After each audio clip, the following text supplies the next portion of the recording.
Hello good morning students. बेटा कैसे हैं आप सब।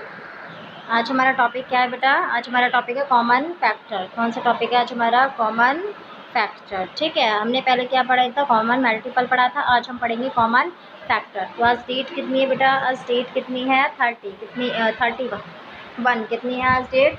31। और ये लास्ट डे है आज हमारे मंथ का। ठीक है, मंथ कौन सा हमारा? 8 यानी अगस्त। अगस्त का आज क्या है? लास्ट डे है। ठीक है, तो आज 31 डेट है। चलो, तो आज हम हमारा टॉपिक शुरू करते हैं, स्टार्ट करते हैं। सबसे पहले कॉमन फैक्टर। तो बेटा सबसे पहले तो आपको क्या समझ में आना चाहिए? कॉमन फैक्टर का मतलब क्या होता है? तो कॉमन का मतलब क्या होता है बेटा? कॉमन का मतलब होता है ऐसी चीज़ें जो क्या हो, सब में एक जैसी हो, जो सब में सिमिलर हो, उसको क्या बोलते हैं? कॉमन बोलते हैं। जैसे कि आप मान लो कोई चीज़ें आप में कॉमन है, आप में जो चीज़, जैसे मान लो आपको हिंदी बोलना आती है, मुझे भी हिंदी बोलना आती है। ठीक है, तो ये चीज़ हमें क्या हो गई बेटा? कॉमन हो गई। ठीक है, तो इसी तरीके से कॉमन का मतलब होता है सेम होना, यानी कोई चीज़ एक जैसी होना। उसके बाद फैक्टर। तो फैक्टर क्या होता है बेटा? फैक्टर मैंने पहले भी आपको समझाया था जब मल्टीपल और फैक्टर हमने किए थे। तो मल्टीपल तो क्या होते हैं? जैसे मैंने 2 को और 4 को मल्टीप्लाई किया तो क्या है हमारा आंसर? 8। क्या है बेटा? 8। तो मल्टीप्लाई करने पर जो आंसर आता है वो तो कौन है? मल्टीपल। तो 8 तो कौन है हमारा? मल्टीपल हो गया। लेकिन मल्टीपल जिन जिन से मिलके बना होता है वो हमारे कौन होते हैं बेटा? फैक्टर होते हैं। तो मल्टीपल कौन है हमारा? 8। तो 8 किस किस से मिलके बना है? 4 से और 2 से। अगर इसमें से मैं एक को भी ना लिखूं, अगर मान लो मैं 2 को नहीं लिखूं, तो क्या अकेला 4 8 बना सकता है? नहीं बना सकता। तो 4 और 8 ने मिलकर के ही क्या बनाया? 8। जो डिजिट आपस में मिलकर के, जो डिजिट आपस में मल्टीप्लाई होकर के फैक्टर सॉरी मल्टीपल बनाती है, वो कौन होते हैं? दोनों, ये तीनों जो भी होते हैं वो कौन होते हैं? अपने फैक्टर होते हैं। तो जैसे आपसे पूछे कि 8 के फैक्टर कौन कौन है, तो 8 के फैक्टर कौन कौन है बेटा? 8 के फैक्टर कौन कौन है आपके?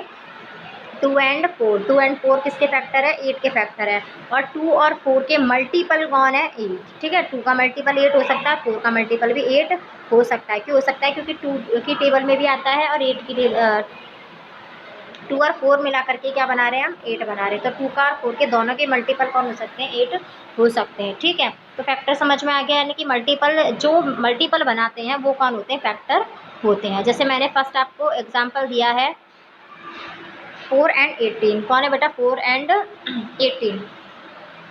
तो सबसे पहले आपको क्या लिखना होगा बेटा? अगर मान लो जैसे कि हम आप में और मुझ में अगर कॉमन चीज़ हमें ढूंढनी है, तो कुछ मुझे मेरे बारे में बताना पड़ेगा, कुछ आप आपके बारे में बताओगे, तभी तो हम क्या ढूंढने? कॉमन चीज़ यानी एक जैसी चीज़ें ढूंढेंगे।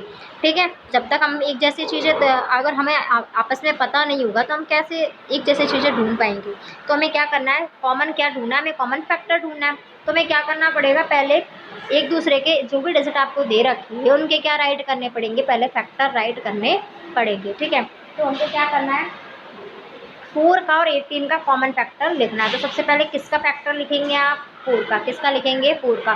तो 4 के क्या लिखना है आपको? फैक्टर। 4 के फैक्टर का मतलब क्या होता है? 4 किस किस से मिलके बनता है? 4 किस किस से मिलके बनता है? 4 किस किस से मिलके बनता है, यानी कि किस किस की टेबल में 4 आता है? तो 4 किस किस की टेबल में आता है? 1 में आता है, 2 में आता है, 4 में आता है। ठीक है बेटा, और किस में आता है? अब देखो लास्ट में हमको 4 चाहिए और 4 ही आ गया, इसका मतलब अब आगे कुछ भी नहीं आएगा। ठीक है, ऐसे आपको 18 का करना है। 18 किस किस की टेबल में आता है? 1 में, 2 में, 3, 6, 9 और 18। अब ये 18 आ गया, तो अब 18 से आगे कुछ भी नहीं आएगा। ठीक है, ये दोनों क्या हो गई? 4 के फैक्टर हो गए, और ये कौन हो गए? 18 के फैक्टर हो गए। लेकिन आपको कॉमन ढूंढना है। कॉमन का मतलब एक जैसे, तो इन दोनों में एक जैसे कौन है? 1 और 2। तो 1 और 2 आपके क्या हो जाएंगे? कॉमन फैक्टर हो जाएंगे। किसके? 4 के और 18 के। ठीक है, ऐसे नेक्स्ट एग्जाम्पल देख लिए। 4 एंड 15। 4 एंड 15। तो 4 एंड 15 में क्या लिखना पड़ेगा? पहले 4 के फैक्टर राइट करेंगे, फिर आप 15 के फैक्टर राइट करेंगे। तो 4 के फैक्टर कौन कौन हो जाएंगे? वही 1, 2 एंड 4। और 15 के फैक्टर, यानी 15 किस किस के टेबल में आता है? तो 1, 3, 5 एंड 15। ठीक है, तो इनके कितने कॉमन फैक्टर है? इनका कॉमन फैक्टर क्या है बेटा? एक ही है। कौन? 1। ठीक है, ऐसे आपको 16 है, देखो 16 में कितने कॉमन फैक्टर है? 16 में कितने हैं? 16 में भी 1 ही है। ठीक है बेटा, ऐसे आपको जरूरी नहीं है वो 2 ही डिजिट दे, आपको 3 डिजिट भी दे सकता है। वो 3 डिजिट कौन से देगा आपको? जैसे 3 डिजिट दे दी 4, 12 और 16। 4, 12 और 16 में ये 4 के क्या हो जाएंगे? फैक्टर हो जाएंगे। ये 12 के फैक्टर और ये 16 के। तो इसमें कॉमन कौन आ रहे हैं? 1, 2 और 4। ठीक है, तो 1 और 2 4 क्या हो जाएंगे? ये किसके कॉमन फैक्टर हो जाएंगे? 4 के, 12 के और 16 की। ठीक है बेटा, तो आपको पहले क्या करने हैं, जो दे रखे हैं उनके फैक्टर निकालने हैं और फिर उनमें जो एक जैसे फैक्टर है वो ही उनके क्या हो जाएंगे, कॉमन फैक्टर हो जाएंगे। अब आपको क्या करना है, इसको सेम एज आपको क्या करना है, राइट करना है HW की नोट में, और मैं आपको 2 या 3 क्वेश्चन और दूंगी जिनके आपको क्या बनाने हैं, कॉमन फैक्टर बनाने हैं। आज के लिए बेटा इतना ही, कल फिर नए टॉपिक के साथ मिलेंगे। ठीक है बेटा, टिल देन बाय।